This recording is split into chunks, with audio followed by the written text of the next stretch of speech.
자, 원래 학생들만 있으면은 그 영화 이야기를 하면서 쭉 끌어가는데 지금 학부모가 같이 있어가지고 다양한 뇌과학부터 해가지고 왔다 갔다 하면서 이렇게 강의를 끌어왔어요. 근데 이 평행우주론으로 동기부여를 했을 때 아이들은 더 흥미를 갖게 됩니다. 이때도. 그래서 자기의 미래가 지금까지 제가 수평적 평행우주론을 얘기했어요. 수평적인 평행우주론. 그러니까 자기의 과거, 현재, 미래가 동시에 다 펼쳐져 있는데 그 중에서 어떤 사소한 변화, 자기가 생각하는 거 한 가지 또는 뭐 머리를 빗는 그 포즈라든가 이런 것 모든 사소한 것에 의해서 자기의 미래 모습이 순간순간 바뀌어 나가는 거야. 근데 자기는 그걸 모르는 거지. 더 좋은 미래가 있고 더 자기가 원치 않는 미래가 있는데 그 어떤 미래로 막 바뀌어가고 있어. 지금 내가 어떤 자세로 앉아있는 거 모든 게 바뀌는 거야. 모든 게. 그 영향을 주고받고 있어. 뭐라고? 뭐라고? 뭐라고 그러는 거야? 도라에몽? 그러니까 만화가 됐든 영화가 됐든 이 얘기가 굉장히 많이 나와. 이게 왜 많이 나오냐면 이미 평행우주론은 1970년대부터 하버드 대학에서 강의를 했던 내용이에요. 이미 이게 45년 된 이론이에요. 그래서 그때부터 1970년대부터 미국 대학생들이 이 이론을 공부하기 시작합니다. 그만큼 어느 정도 공부를 많이 한 사람한테는 이게 상식화되어 있는 내용이거든요. 근데 이제 평행우주론을 많이 공부하는 또 이야기하는 강사들도 있긴 한데 그 사람들이 쉽게 얘기하지 못하는 걸 지금 하려고 하는 거야. 그게 뭐냐면 내가 지금 현재 어떤 선택에 의해서 사다리 타기처럼 자기의 미래의 시간 또는 여러분 과거의 시간도 바뀌어요. 과거. 그리고 과거는 안 바뀌는 것 같잖아요. 근데 우주에는 어떤 현상이 있냐면 이렇게 되는 거예요. 이게 이제 그 옛날에 한참 오래전에 개봉됐던 다크시티라는 영화가 있는데 거기는 튜닝이라는 게 나와. 튜닝. 그래서 그게 어떤 작용을 하냐면 사람들이 밤에 딱 잠을 자. 그 영화 내용이야. 밤에 딱 잠을 자는데 그 우주를 바꾸는 뭔가 뭐 검은 옷을 입은 존재들이 딱 나타나가지고 사람이 잠잘 동안에 집의 구조를 바꾸고 그 사람의 옷을 바꾸더니 마지막에 그 사람이 깨어날 때 뭘 바꿀까? 과거의 기억을 바꿔버리는 거야. 나는 분명히 의왕시에서 살던 사람이었어. 그치? 근데 잠을 잤어, 의왕시에서. 다음날 딱 일어났는데 압구정동에 딱 내가 있는 거야. 그 순간에 뭐예요? 그 부모의 기억, 압구정동에서 태어나서 어느 산부인과에서 태어났고 어떤 분유를 먹었고 그 전체 모든 기억이 한순간에 세팅된 거예요. 그래서 무슨 얘기냐면은 모든 인간은 또 모든 존재는 어제까지 내가 어떤 존재였는지 알 수가 없다는 거예요. 이게 수직적 평행우주론인데 평행우주라는 것은 이렇게만 그러니까 나란 존재가 그대로 유지되고 나의 미래가 조금씩 바뀌는 미래만 그것만이 존재하는 게 아니야. 평행우주론은 나의 존재가 바뀌는 우주가 동시에 존재를 하는데 무슨 얘기냐면 이거는 그 어떤 종교 이론하고도 맞아떨어지지가 않는데 이 우주가 굉장히 넓은데 이 우주에는 자 너가 지금 현재 의왕시에서 나름대로 멋진 외모를 가지고 있고 아니 멋진 외모의 남자로 지금 살고 있잖아, 그지? 그런데 너와 똑같은 존재가 아주 먼 우주에서 벌레로 살고 있을 수도 있다는 거야. 그러니까 존재 간의 이동이 가능하다는 거지. 평행우주라는 론이라는 게. 그래서 무슨 얘기냐면 자 내가 이런 펜을 들고 있고 이런 플라스틱 물질이 있고 또 물이 있어. 근데 어느 한순간에 이 물이 나이고 내가 이 물일 수 있다라는 거예요. 그리고 그런 우주가 무수하게 존재를 한다는 거예요. 그런데 단지 나는 인간의 나를 현재 경험을 하고 있는 거죠. 근데 내가 경험하지 않는 굉장히 많은 다양한 우주에서 내가 뭔지는 아무도 모른다는 거예요. 그래서 사실 거의 전체 다예요. 그래서 이게 이제 그 평행우주론을 공부를 하다 보면 인간이 어떻게 바뀌냐면요. 좀 생태적으로 바뀝니다. 그러니까 내가 이게 약간 그 불교 철학하고 좀 비슷해지는데 모든 물건을 함부로 대하지 않게 돼요. 그게 지렁이가 됐던 다발이 음식이 됐던 간에. 그러니까 음식을 남긴다거나 이렇게 하는 게 자 이겁니다. 수직적 평행우주론에서는 이건 동시에 가능한 건데 만약에 내가 음식을 귀하게 여기지 않고 이건 뭐 믿거나 말거나인데 음식이 매일매일 주어져요. 근데 제가 이걸 귀하게 여기지 않고 함부로 쓰레기통에 버리는 일들을 늘상 한다고 치자. 그런데 우주 어딘가는 내가 그 음식이고 그 음식이 자기 자신인 거지. 그래서 어떤 현상이 발생하냐면은 자기가 음식을 자꾸 아끼지 않고 버리는 일을 했을 때 자기 삶에서 자기가 그 음식과 같은 비슷한 영향을 받게 될 수도 있다는 거예요. 이게 수직적 그 존재 자체가 바뀌는 평행우주로 넘어가게 되면요, 이게 가능합니다. 근데 이거는 불교의 윤회론하고 전혀 달라요.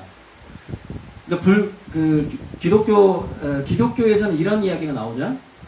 예수님이 2번 얘기합니다. 신약성서에서 너희 중에 가장 작은 자에게 한 일이 곧 나에게 한 일이요, 나에게 한 일이 아버지께 한 일이라는 얘기를 합니다. 2번.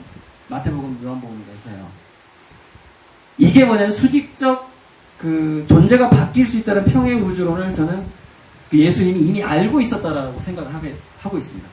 불교에서 왜 업보라든가 이런 게 그 방편설교로 나왔냐면, 저는 예전에 2000년 전, 3000년 전에 사람들이 지금처럼 이렇게 나비효과라든가 인터스텔라라든가 이런 영화를 보지 않았잖아요, 그때는. 그래서 이렇게 수평적 평행우주론에서 나의 선택이 다양한 우주를 만드는 방식하고, 수직적 평행우주론에서 자기의 과거와, 그러니까 우리는 미래만 바뀔 수 있다라고 지금 현재 생각하고 있다는 거죠. 미래만. 그게 우리가 흔히 알고 있는 평행우주론이에요. 근데 실제 평행우주론은 더 깊게 들어가면은 과거가 바뀌어버려요. 무슨 얘기냐면 내가 어제까지 벌레였을 수도 있다는 얘기죠. 그래서 이건 윤회가 아닙니다. 실시간이에요. 실시간. 그러니까 실시간 내가 내 주변에 있는 모든 존재하고 소통하는 방식이 나의 현재에 지속적으로 영향을 주게 돼요. 그래서 그게 이제 예전에 우리 선배 학자들은 그걸 매일매일 정성스럽게 살라고 한 이유가 바로 그거거든. 그리고 미물이라고 함부로 하지 말고. 그러니까 이거는 불교도들만 그렇게 한 게 아니고요. 유학자들도 그렇게 살았어요. 경이라 그러고 모든 존재의 외경심을 갖고 이런 식으로 굉장히 조심스럽게 살았는데, 근데 이게 이제 자녀교육으로 넘어오면은 뭐하고 연결이 되냐면요. 제가 어렸을 때 이제 우리 어머니하고 할아버지, 할머니가 비가 오거나 눈이 올 때 이렇게 얘기를 했어요. 심하면 비님이 오시네 이랬어요. 눈이 오시네 이랬거든요. 이게 바로 그 수직적 평행우주론적인 마인드입니다. 존중해 주는 겁니다. 자연현상 자체로. 자연현상 자체도 신으로 보는 거예요. 신. 그리고 이런 플라스틱 하나도 신으로 보는 겁니다. 그래서 왜 재활용을 해야 되냐면은, 생태적으로 재활용을 해야 되냐면, 모든 존재는 그 존재하고자 하는 관성을 가지고 있어요. 더 살고자 한다는 겁니다. 그러니까 제가 이제 최근에 이제 집사람하고 싸우는 게 뭐냐면, 자, 집안에 모기하고 하루살이가 들어와요.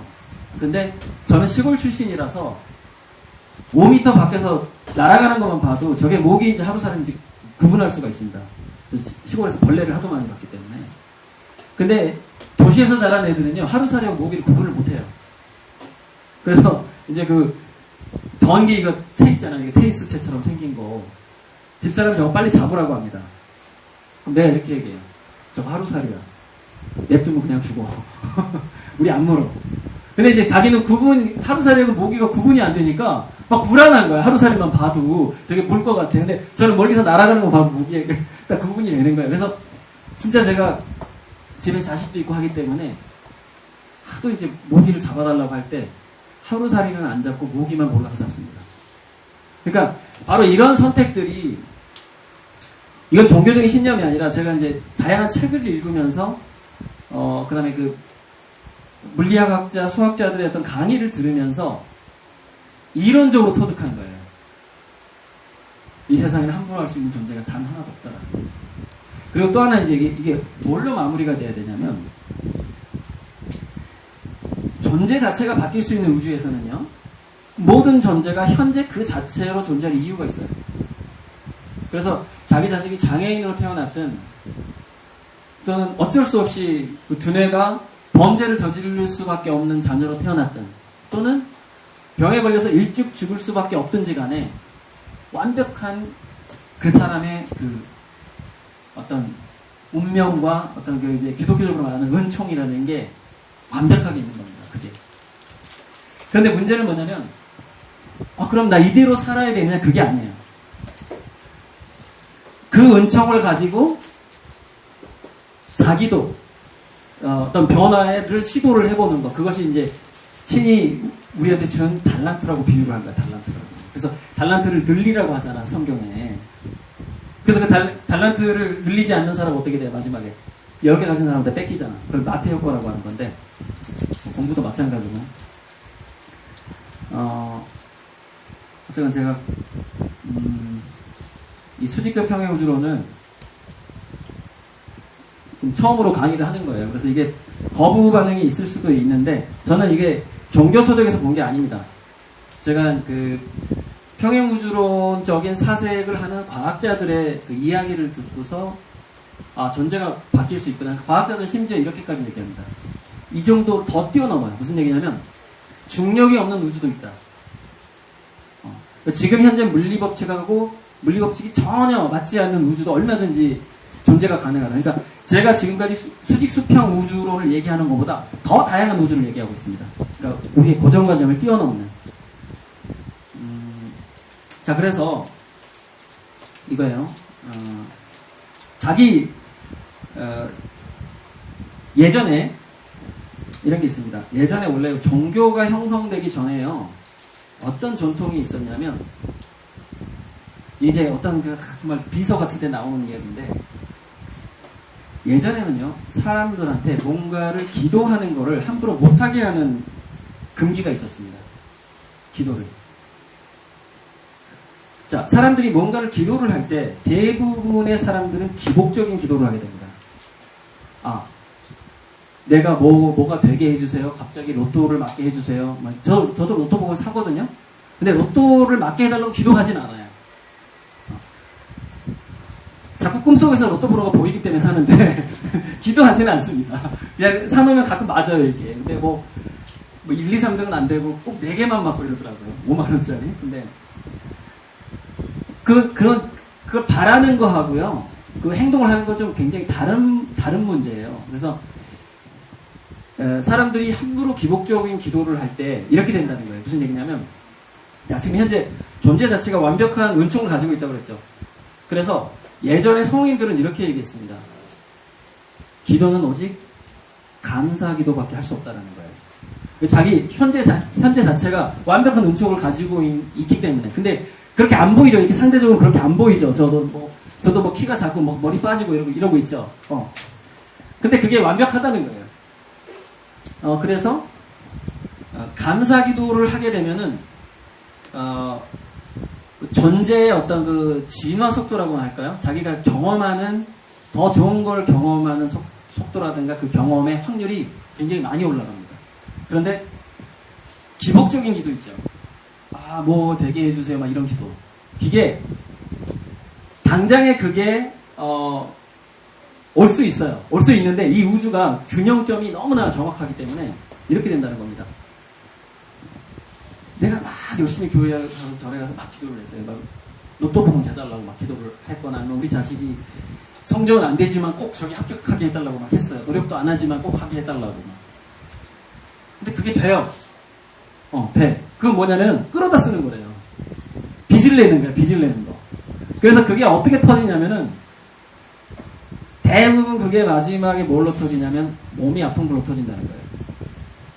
그러니까 지금 내가 이 사람은 그렇게 선한 마음을 가지고 있지도 않은 사람들한테 주고자 했을 때 원래 재물이 들어오는 게 정상이거든요. 물이 흐르듯이. 근데 이 사람은 뭔가를 주고자 하는 사람도 아닌데 자꾸 재물이 들어와. 그죠? 그럴 수 있잖아요. 아주 독하게 돈을 벌 수도 있잖아요. 근데 그게 빚을 내는 거라는 거예요. 근데 그게 어떤 식으로든 페이를 해야 되는데 우주는 이렇게 정확하게 균형이 맞기 때문에 가장 많이 페이하는 게 몸이 아픈 걸로 페이가 안 돼요. 말년에. 병원에 돈을 쓴다든지 아니면 자기가 막 어떤 고통을 당한다든지 그런 식으로. 그러니까 이게 있어요. 참 이게 여러 가지가 다 연결되는데 우리가 이 두뇌가요. 제가 맨 처음에 제 강의 속에 코이 물고기 얘기했잖아요. 그래서 자기가 큰 생각을 가지면 그만큼 두뇌가 활성화된다고 그랬잖아요. 근데 이 두뇌가 기억이 가장 안정적으로 활성화되고 심장이 가장 바람직하게 안정적으로 뛰는 상태가 어떤 상태냐면 자기의 현재하고 일상에 감사하는 마음을 가질 때 그게 가장 좋은 상태가 된다는 거죠. 그래서 제가 서울대 공부법이라는 책을 썼을 때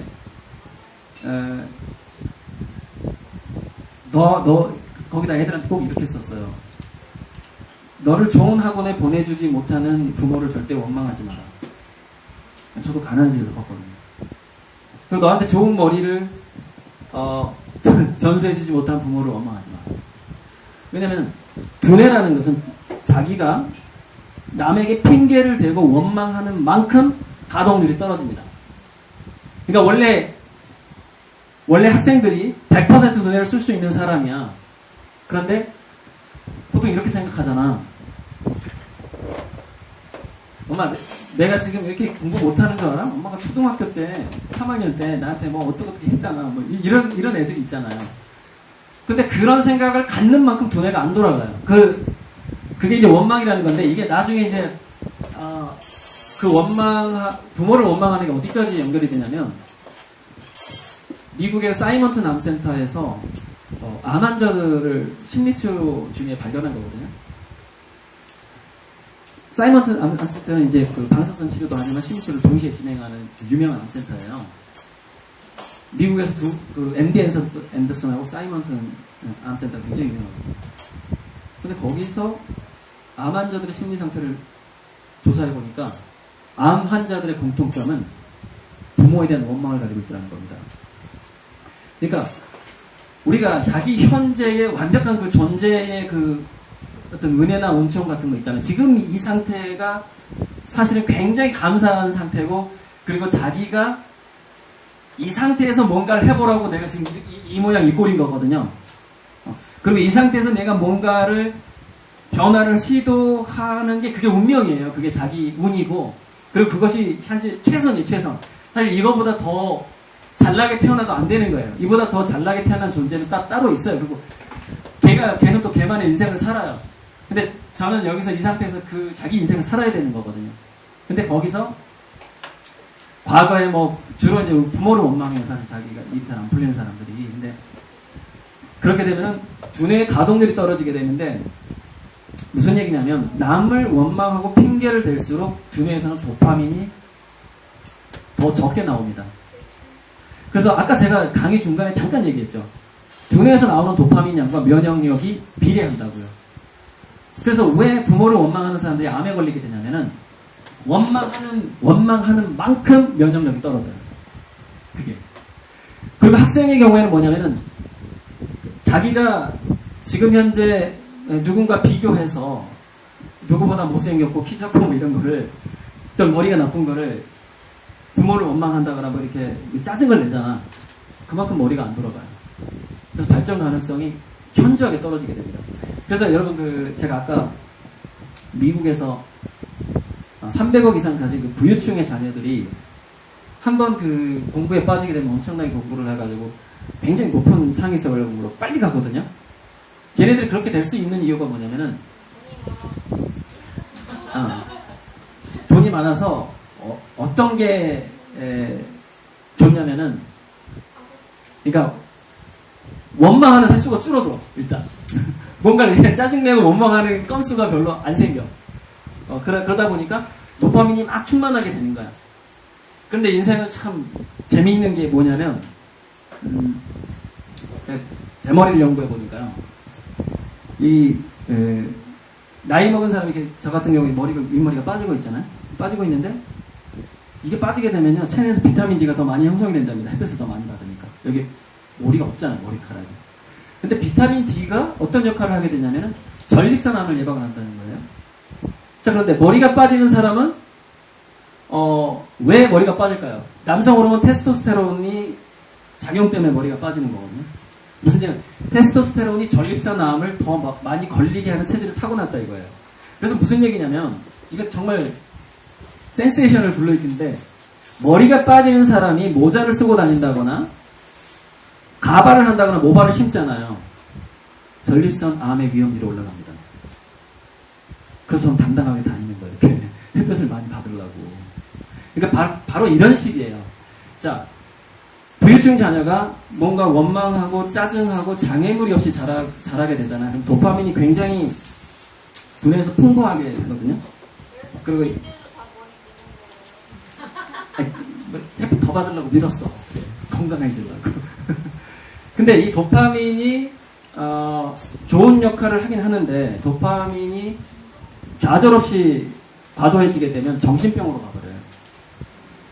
근데 이게 정신병으로 가다가 어떤 식으로 갈 수 있냐면, 화이트 칼라 사이코패스라는 게 있습니다. 화이트 칼라 사이코패스. 무슨 얘기냐면, 자기보다 공부를 못하거나, 자기보다 부유층이 아닌 사람을 인간으로 안 보는 정신병이 걸려버립니다. 그렇게 자란 애들이. 그래서, 인종차별을 하게 돼요. 인종차별. 그러니까, 같은 한국인끼리도 인종차별을 하는 두뇌가 돼버립니다. 근데 이게 엄청난 함정이에요. 무슨 얘기냐면, 걔는 그렇게 자기만 알고 아무런 걸림돌 없이 자란 애가 과연 운명과 신에 대해서 한번 고민을 해볼까요? 그래서 무슨 얘기냐면, 자기도 모르게 죄를 짓는다고 해야 되나? 불균형을 만드는 거죠, 인생에. 그러니까 자기가 그렇게 남들을 무시하고 돈이 많음에도 불구하고 도와주지도 않는 거예요. 근데 원래 그 아이가 부잣집에 태어나고 그렇게 영리하게 태어난 이유는 뭐냐면, 이게 여기서 신비주의로 넘어가서 이게 참 그냥 얘기할게요. 그걸 이렇게 협상을 한대요. 어떻게 협상을 하냐면, 이건 스토리입니다. 스토리. 믿거나 말거나. 태어날 때 예를 들어서 아예 전응아로 태어난다거나 장애인으로 태어난다거나 하는 경우가 있고, 부잣집에 외모도 수려하고 머리도 좋게 태어나서 얘는 회사 CEO 할까 영화배우 할까 고민하는 사람들이 있잖아요. 그렇게 태어나기도 한대요. 근데 대부분의 그렇게 태어나는 사람들이 신하고 약속을 한대요. 내가 그렇게 태어나면 굉장히 잘할 거다 이렇게 약속을 한답니다.